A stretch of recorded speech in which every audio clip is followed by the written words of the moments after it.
చిత్తూరు జిల్లాలోని మామిడి మండీల్లో టేబుల్ రకాలైన బేనిషా, కాలేపాడ్, హిమాం పసంద్, నీలం, మలుగుబా ఇతరత రకాల మామిడి ధరలు నిలకడలేక పంటలు కూడా దిగుబడి తగ్గి సిద్ధంగా నిలవక అటు ఇటు ఊగిసలాడుతున్నట్లు వ్యాపార వర్గాలు పేర్కొంటున్నాయి. తిరుపతి జిల్లా పాకాల మండలం దామల్చురు మ్యాంగో మార్కెట్ పరిధిలోని మామిడి మండీల్లో ఆదివారం సాయంత్రం వరకు ఇంచుమించు మామిడి ధరలు ఇలా ఉన్నాయి. బేనిషా రకం మామిడి అయితే 16,000 నుండి 22,000 వరకు టన్ను ధర పలికింది. ఇక నీలం విషయానికి వస్తే 14,000 నుండి 18,000 వరకు టన్ను ధర పలికినట్లు వ్యాపార వర్గాలు పేర్కొన్నాయి.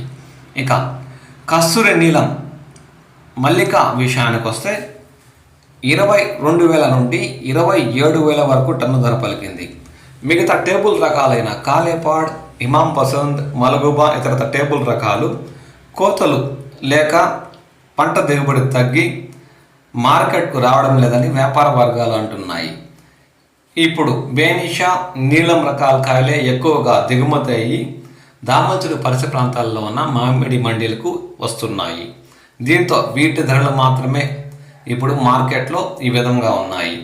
ఇక తోతాపూరి విషయానికి వస్తే ఎగుమతి కాయ మంచి రంగు బరువుండే కాయలు వ్యాపారులు టన్ను 10,000 నుండి 12,000-13,000 వరకు కూడా పలుకుతున్నట్టు వ్యాపార వర్గాలు పేర్కొంటున్నాయి. ఇక రాబోయే రోజుల్లో ధరలు పెరుగుతాయా లేదా అనేది కాలమే సమాధానం చెప్పాలని, ఇప్పటికే బేనిషా దాదాపు 70% మేరకు పంట పూర్తిగా కోతలు పూర్తయ్యాయని రైతులు పేర్కొంటున్నారు.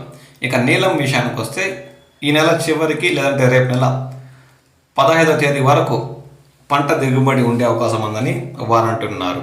ఇక తోతాపూరి జ్యూస్ కాయలు అయితే దాదాపు చిత్తూరు జిల్లా పరిధిలో 60% మేరకు కోతలు పూర్తయ్యాయి. ఇంకా 40% మేరకు తోటల్లోనే ఉన్నట్టు రైతులు పేర్కొంటున్నారు.